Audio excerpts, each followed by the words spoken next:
All right, today is September 13th, 2023. We're going to make some cold calls. A lot of people have been asking me, hey, Kevin, how do you make cold calls for these listing agents? And I'm going to show you right now, and I'm going to show you how to do it on PropStream. So you don't ever have to worry about, oh, I don't even know what to say. Just make it up. Share my screen. This is a PropStream, and this is a filter that I put in. And if you have any questions about the filters, go back to the video that I made beforehand, and you can watch this video. So if you can see this filter, we're gonna look at this house listed for 450, and then mortgage around 394. We're gonna call this one. Hi, this is Leila Davis. Please leave me your name and a message, and I will return your call. Have a good day. Thanks. Hey Leila, this is Kevin. I was calling about your listing on the 38th Street here in Yuma. So if you can give me a call back, that'd be great. Thanks. From California. Okay. I was know you. No, you don't. Okay. Hey, I was calling about your listing on 38th Street here in Yuma. Okay. You still happen to have that available? It is. Perfect. So, hey, here's the thing is I'm from California and I work remote. And I'm thinking of moving to Yuma so I can drive back and forth. So I'm like Southern California area where if I want to go to beach, it's like 2 hours away, but I don't have to like pay the price of San Diego. Okay. So I was just kind of thinking of what your thoughts were on the Yuma market or just this house in general. Okay. Do you want to buy the house? Yes. Okay. Have you been pre-qualified? No, I'm just kind of exploring the market right now. Okay. What do you need me to tell you about the market?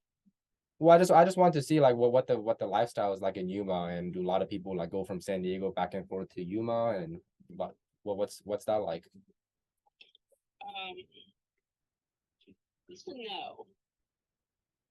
Only if they have a job here unless you're extremely fluent or affluent to go back and forth. A lot of people go and play in San Diego. Right. But to back and forth to work, because it's not that far, that's strictly up to you. Yeah. I have nothing to say about that, but that would be extremely just up to you on what you can afford, what you want to do, how you want to do it.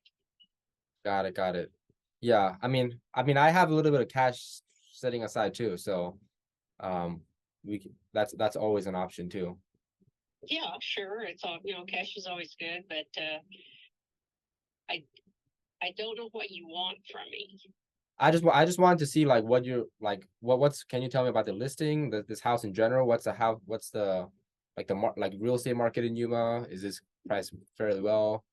I'm just trying to get some information, Yeah, they're all comfortably paired well, yes. Mm-hmm.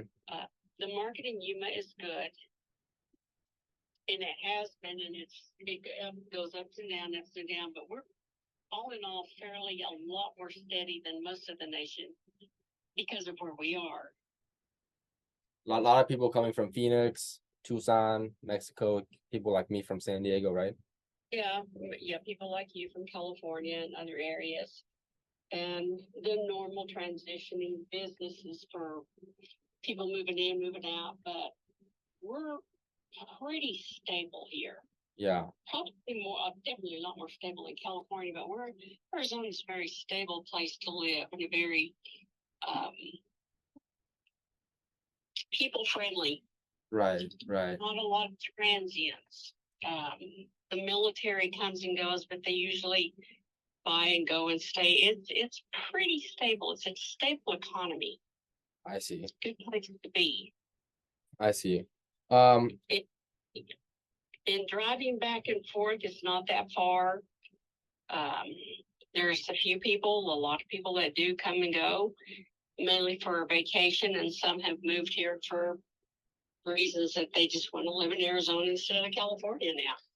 Makes sense. And the taxes is also, it's like 2 hours away. Would you rather drive 2 hours back and forth to go to the beach, or would you live in California and have to pay the California taxes, Yeah. And you've been living there how long in California? 12 years. So you're better equipped to know about taxes than I am. I just know because I go visit that the taxes are terribly a little bit higher than they are here. And this is a little more stable economy. I'll think so. California, absolutely beautiful, beautiful place to live. Just a little expensive. Just a little bit more. More expensive, yes. Yeah. Just a little bit, yes. Yeah. Yeah, makes sense. Yeah. You get more for your money here, of course, obviously. I'm not telling you anything you probably don't already know. And if you want to drive back and forth, and if do you work? Do you have a job there? But I invest in real estate in like different states. So like I take money, you know, I make money doing real estate and then I put that money into buying rentals and stuff. But Sure. um I'm looking at the Zillow. It looks like the homeowner just bought the house, you know. Is there anything wrong with the house, or they just like screw Yuma? We have a military sector, a border patrol sector. We have Marines, Army, Border Patrol, and everybody's in and out, in and out, in and out. Yeah. That's just The Marine Corps is there, right? From what I believe. yes. Yeah. The Marine Corps is here. We have the Army at the Yuma Proving Grounds, and we have a large Border Patrol sector. So everybody is transferred in and out, and they never know when or what. So Yeah. that's what happens to most of our houses, and most of them are to good people, and the houses are, this particular house is an excellent neighborhood. Yeah.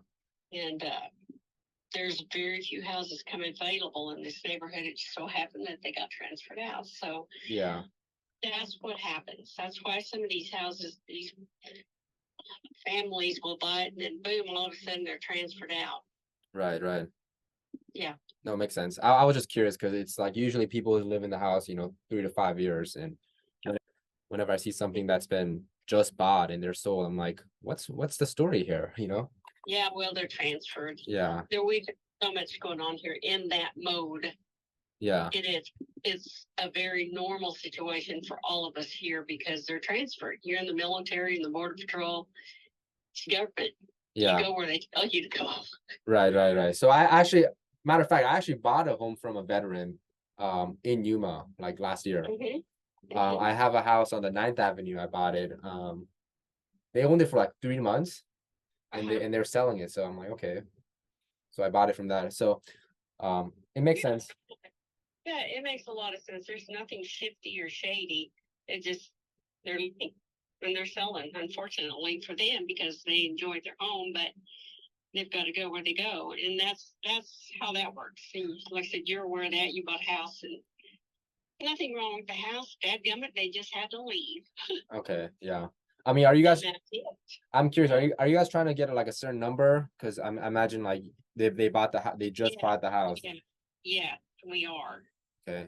We are, and we have priced it accordingly, and the comps around it's very comparable to everything else because of the area, the good neighborhood, the good area. It's a very safe area. It's a great neighborhood. Very rarely do you have homes come available in this area because people want to live there. Got it. Yeah, I was just curious because like I imagine if they're military, they probably put like no money down and selling it again. So I mean, where do you think I need to be? Like pretty close to the asking price for me to even have a shot at it? Close. Yeah, pretty close to the asking price to get a shot at it. They just had an offer that was pretty close to that asking price and they turned it down. It's showing a lot. The offers are there, but they're staying pretty close to it. Okay, got it. Hey, I mean, everything's negotiable to a point, but they're trying to stick as close to that as they can. Yes, sir. How about this? How about I offer fairly close to the 450? Is it okay if I come in and take over the mortgage payment? Hello? I was asking, how about I offer close to 450, but I come in and take over the mortgage payment? No, they will turn that down. They will turn that down? Yeah. Even, how about I raise up the price to maybe 460? So maybe they, okay, so. No, that's a dead set no from them. From them, okay. We had a couple of those offers and we have strictly turned them down. Got it. All right. If you want to buy it flat out with cash, title and all, like a normal purchase price, that's perfect. Otherwise, no. we won't do that. Got It's it. a good idea. I get it. It works for some people, but it won't work for this bunch. Yeah, no, I figure because I don't want to be offensive and do low ball. But at the same time, I want to explore it. All I want to do was explore some options. So if totally cool if you guys aren't open to it, but that's I was just at least I ask, you know. No, that's fine. You can ask all you want. Yeah. But knowing what you're saying now, knowing where you're coming from, that's hard and fast no from them. And I've got the okay from them to do this because we've been approached before. Perfect. Hard, fast no. Alrighty. But if you want to buy the house straight up, which I could, that's fine by us. But no, Yeah. not. Can't do what you want to do, but good luck, because that's not a bad deal. It works for some and some for it doesn't. It won't work here, but good luck. Yeah, Good luck no, to you. I appreciate it. I Yeah, understand what you're doing exactly. I understand exactly what you're doing. So go for it. yeah. I've done a handful of deals like this in Yuma specifically just this year. So I'm like, let's just buy clusters of them in Yuma if I can. But no worries, totally fine. Thanks for asking. I appreciate the call. I appreciate you. All right, you take care and have a good day. Thanks. Bye. Bye. Okay, perfect. You want to go further into the conversation. You don't want to just hop on the phone call with them and say, "Hey, would your client be open to? Can I just come in and take over the mortgage payment?" See how long I lasted on that phone call, and it was a build up, right? Like, hey, I'm from California. I have a little bit of cash, which may or may not be true. I have a little bit of cash. I want to move back and forth. A lot of people do that. A lot of people live in Yuma, but they work back and forth from San Diego remotely. And then another thing is I have closed deals in Yuma, so I have track record. What's the best question to ask is, okay, they own the house for less than a year. Is there anything wrong with the house that they're selling, that they're moving out of the house right away? And what that triggers is the listing agent will say, no, there's nothing wrong with the house. It's because X, Y, and Z. And now you got ammos to play around with. So definitely one decent phone call, not the best, but you just do repetitions after repetitions and you will get deals out of it. So that was my very first phone call. And she didn't pick up. She left me. I left her voicemail. 2 minutes later, she calls me right back. So it's a little weird how agents operate is they see the phone call, they see the call coming in, but they don't pick up the phone. I have to leave a voicemail for them to call me back. So make sure you leave voicemail and text messages, and so just so you stay on top of it, because not many people actually leave voicemails behind. So keep that in mind, and hope you learn a thing or two. If you want a 7-day free trial on PropStream, click the link down below. This is where I get every single one of my deals from. This is like 25% chance that this is a deal, because that house is now worth 450. The house is worth 400, maybe 25, 420, and the house has a mortgage balance of 390. So there's not much room to play around with. So my guess on that deal is 25% chance that that's a deal. So if you want to try a free trial, click the link down below, whatever. Bye.